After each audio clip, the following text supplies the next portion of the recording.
Hi, my name's Curtis, and I'm the president of Phi Alpha Theta at Ball State University. I chose history because I've always had an interest in the subject of history, even since I was a high school student, and I've always wanted to be a professor, so that was a clear interest when I had picked history. Um, as far as what types of courses and learning were available at Ball State, there's lots of flexibility. You could choose to focus in numerous areas of history. It could be African, as I took many African courses, or you could focus in U.S. or Asian. There's lots of various courses. And I also had an opportunity to do various research papers, which at Ball State they have an annual student history conference, which I chose to present at. And that gives you an opportunity to gain professional experience as a presenter and show your work off to other people. As I've learned through the courses, I've found that gained a lot of valuable experience in how to do research and what to garner from various reading, I guess you could say, different texts. The most interesting ones that I've always found to be the comparisons of whether it be two countries or whenever you're comparing two aspects in history, when they vary by country, has been the most interesting to me. And that's also been pretty challenging as well, because it's hard to find a comparison that's always clear-cut, because not everything's always saying this is one way and this is another way, because it's very hard to align that. Lectures are present in all history classrooms, just the professor speaking to you and giving information about the subject. And then also some classes do have discussion, or in the case with the African classes, we've had debates about various subjects, about whether or not Africans should blame colonialism or they should blame themselves, stuff like that. It's very interesting when they have debates, because it allows you to use what information you've gained to form an opinion. The part that I like about it the most is that it's not just, it could apply to various subjects, but when you're dealing with, like, say, math, it's not just numbers. It spans over numerous subjects, like it involves geography and political science and economics, and all those fields kind of interconnect, and I just like the connectedness with all the various fields.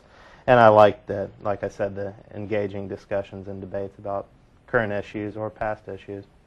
I think the main reason that I was so interested in Africa is because when I was in high school, that was just one thing we never spoke about.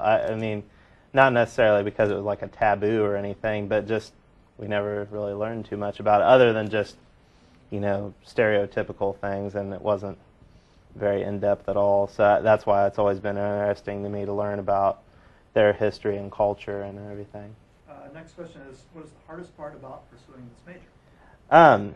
One of the things that I learned after a while when I was in this major is that separating fact from, I guess you call fiction, but fact and what is a fact, and it's very difficult to determine what is a fact. There's very few things that can be considered facts, and you have to look at all the different biases and opinions, and it's very hard to clean it all up and get the real stuff. And as far as memorization of dates, I've found very few history professors that want you to remember, like, the exact date that something happened. It's more about the event, like the significance of the event, than rather the date. It's important for context, but not so much just you have to remember this date, and the next date.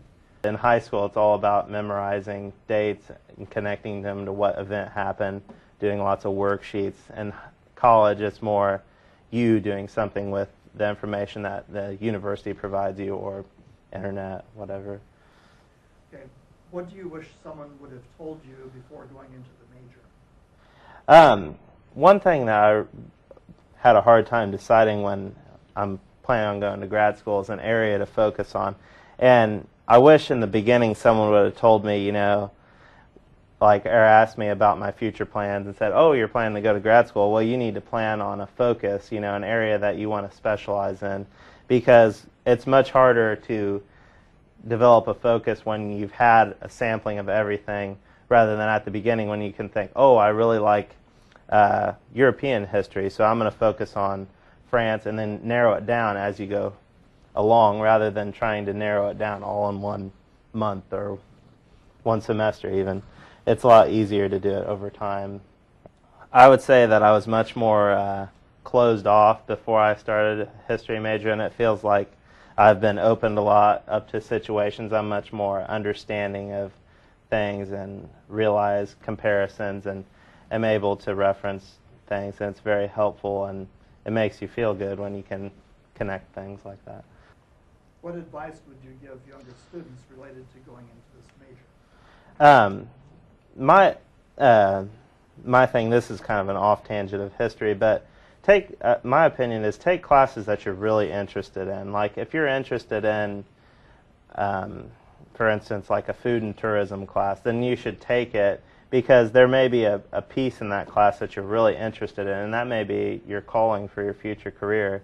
Like I took History 150. Of course, you have to take it as a core credit, but I never really expected that to lead me into the history major. I mean, I think that's a good reason why we have core classes, is because they lead you into other areas that may be your subject area. And another,